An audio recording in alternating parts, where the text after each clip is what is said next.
এখানে দেখুন আমি ছুরি নিয়েছি, সজনের ডাঁটাটা আমি কেটে নেব। ছুরি দিয়ে সজনের ডাঁটা কাটতে পারেন, আবার কিন্তু আপনারা বটি দিয়েও কিন্তু খুব সুন্দরভাবে কেটে নিতে পারেন। এইরকম ছুরি দিয়ে অল্প করে ছালটা এইভাবে তুলে নিচের দিকে চাপ দিলে কিন্তু খুব সুন্দরভাবে ডাঁটাটা কাটা হয়ে যাবে। দেখুন, এবার এগুলো একসঙ্গে কেটে নেবেন। আর বন্ধুরা, সব মশলা দিয়েছি, এবার হাত দিয়ে ভালো করে মাখিয়ে নেব যাতে মশলাগুলো ডাঁটার মধ্যে খুব সুন্দরভাবে যেতে পারে। নমস্কার বন্ধুরা, আমি অনিন্দিতা, আপনাদের সকলকে স্বাগত জানাচ্ছি অনিন্দিতা রান্নার কেরামতি চ্যানেলে। আজকে আমি সজনের ডাঁটা দিয়ে দারুণ মুখরোচক একটা রেসিপি আপনাদের সাথে শেয়ার করব। পুরো ভিডিওটি দেখার অনুরোধ রইল। এখন বসন্তকালে প্রচুর পরিমাণে কিন্তু এরকম সজনের ডাঁটা পাওয়া যাচ্ছে, আর এই সময় যতটা সম্ভব সজনের ডাঁটা খাওয়া কিন্তু আমাদের স্বাস্থ্যের জন্য ভীষণ ভালো। এখানে দেখুন বন্ধুরা, আমি 300 গ্রাম পরিমাণে সজনের ডাঁটা নিয়েছি। এটা আমি এরকম সাইজে কেটে ফ্রিজে রেখেছিলাম প্লাস্টিকে ভরে, যাতে ডাঁটাটা রাখতে সুবিধে হয় আর বেশ কিছুদিন ভালো থাকে। তো দেখুন এইভাবে কেটে নিয়েছি, সেই জন্য সাইজে কিন্তু একটু ছোট ছোট দেখাচ্ছে। এখানে দেখুন আমি ছুরি নিয়েছি, সজনের ডাঁটাটা আমি কেটে নেব। ছুরি দিয়ে সজনের ডাঁটা কাটতে পারেন, আবার কিন্তু আপনারা বটি দিয়েও কিন্তু খুব সুন্দরভাবে কেটে নিতে পারেন।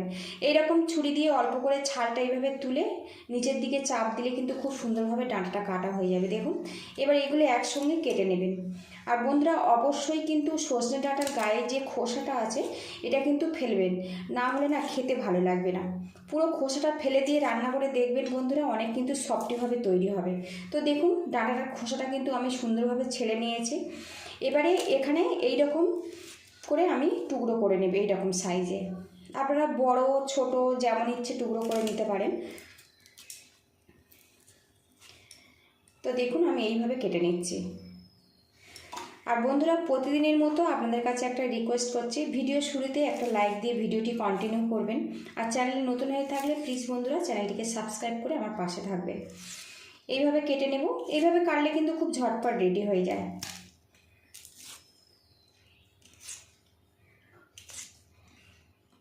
অনেকে সজনের ডাঁটা খেতে চায় না, কিংবা একইভাবে আপনারা কন্টিনিউ মাছ দিয়ে ঝোল কিংবা নিরামিষ তরকারি বানিয়ে খান। আজকের যে রেসিপিটা আমি শেয়ার করছি খুবই মুখরোচক। এটা যারা সজনের ডাঁটা খেতে একটুও পছন্দ করে না তারাও কিন্তু খেয়ে নেবে। তো দেখুন আমি এইভাবে কেটে নিয়েছি, আর সবগুলো ডাঁটা কেটে তারপরে আপনাদের সঙ্গে আমি দেখা করছি। এদিকে দেখুন বন্ধুরা, ডাঁটাগুলো কেটে ভালো করে ধুয়ে নিয়েছি, নিয়ে একটা থালাতে নিয়েছি। আর ডাঁটার সাইজগুলো দেখুন, এইরকম সাইজে ছোট ছোট করে কেটে নিয়েছি। এইভাবে কাটলে কিন্তু খেতে বেশি সুবিধে হয়। এবার এই ডাঁটার মধ্যে দিয়ে দেবো পরিমাণ মতো হলুদের গুঁড়ো, দিয়ে দেবো পরিমাণ মতো জিরের গুঁড়ো। এখানে আমি যতটা ডাঁটা ব্যবহার করেছি সেই মতো কিন্তু মশলাগুলো ব্যবহার করছি। দিয়ে দেবো স্বাদ মতো লবণ। এবার দিয়ে দেবো পরিমাণ মতো ঝাল লঙ্কার গুঁড়ো। আর বন্ধুরা, সব মশলা দিয়েছি, এবার হাত দিয়ে ভালো করে মাখিয়ে নেব যাতে মশলাগুলো ডাঁটার মধ্যে খুব সুন্দরভাবে যেতে পারে। ভালো করে মাখিয়ে নিয়েছি, এইভাবে 5 মিনিট রেখে দেব। এখানে আমি দুটো পাকা টমেটো নিয়েছি আর গ্রেটার নিয়েছি, গ্রেটারের সাহায্যে টমেটো গ্রেট করে নেব। আর এর মধ্যে যে খোসাটা আছে ওটা বাদ দিয়ে দেব। আর বন্ধুরা, টমেটোর পরিমাণটা একটু বেশি রাখলাম একটু মুখরোচক স্বাদের তৈরি করার জন্য। এইভাবে দুটো টমেটো গ্রেট করে তারপরে আপনাদের সঙ্গে আমি দেখা করছি। এদিকে কড়াটা গরম হয়ে গেছে, এর মধ্যে 1 টেবিল স্পুন আমি সরিষার তেল দিয়ে দেব। এবার এই তেলের মধ্যে 1/2 চামচ কালো জিরে দিয়ে দেব। কালো জিরে ফোড়ন হয়ে গেছে, দিয়ে দেবো গ্রেট করা টমেটো। এবার এর মধ্যে সামান্য চিনি দিয়ে দেব। আর বন্ধুরা, অবশ্যই একটু চিনি অ্যাড করে দেবেন, যেহেতু টমেটো ব্যবহার করেছি একটা টক ভাব থাকে। চিনিটা দিলে এর টক ভাবটা কেটে গিয়ে স্বাদের ব্যালেন্সটা কিন্তু খুব সুন্দরভাবে আসবে। এদিকে দেখুন টমেটোটা কিন্তু কষে নিয়েছি, হালকা হালকা তেলটা ওপরে উঠে এসছে। এবারে এর মধ্যে দিয়ে দেবো ডাঁটা। বেশ কিছুক্ষণ নাড়াচাড়া করে নেব। আর বন্ধুরা, আমরা সবাই জানি সজনের ডাঁটা সিদ্ধ হতে খুব বেশি কিন্তু সময় লাগে না, অল্প সময়ের মধ্যে এটা কিন্তু সিদ্ধ হয়ে যায়। আর সজনের ডাঁটা খুব বেশিক্ষণ কিন্তু তেলে ভেজে রান্না করলে সজনের ডাঁটার যে গুণ সেটা কিন্তু আর পাওয়া যায় না।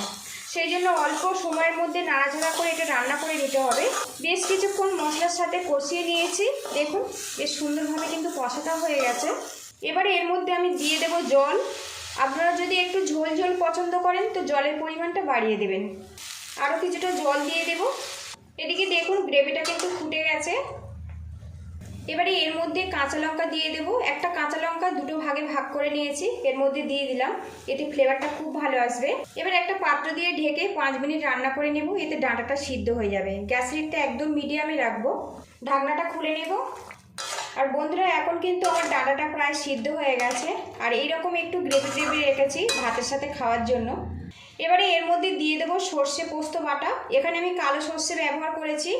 1 চামচ পরিমাণে কালো সর্ষে আর 1 চামচ পরিমাণে পোস্ত নিয়ে মিহি করে শিলে পেস্ট করে নিয়েছি। কালো সর্ষেটা দিয়েছি, একটু ঝাঁঝালো হবে, খেতে ভালো লাগবে।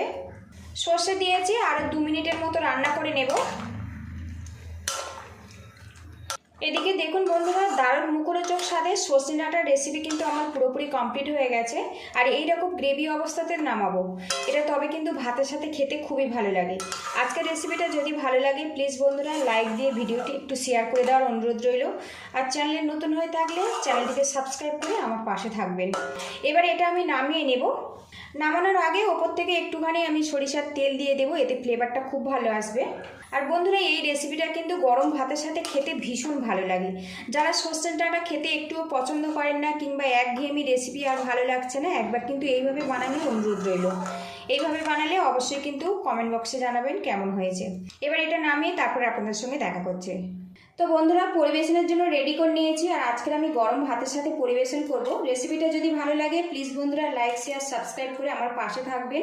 আর পুরো ভিডিওটি সঙ্গে থাকার জন্য অসংখ্য ধন্যবাদ। ভালো থাকবেন, সুস্থ থাকবেন, দেখা হবে নেক্সট ভিডিওতে। তো বন্ধুরা সত্যি খুবই ডিলিশিয়াসভাবে কিন্তু এটা তৈরি হয়েছে। যারা সজনে ডাঁটা খেতে একটুও পছন্দ করেন না, কিংবা একঘেয়েমি রেসিপি ভালো লাগে না, একবার এইভাবে বানানোর অনুরোধ রইল।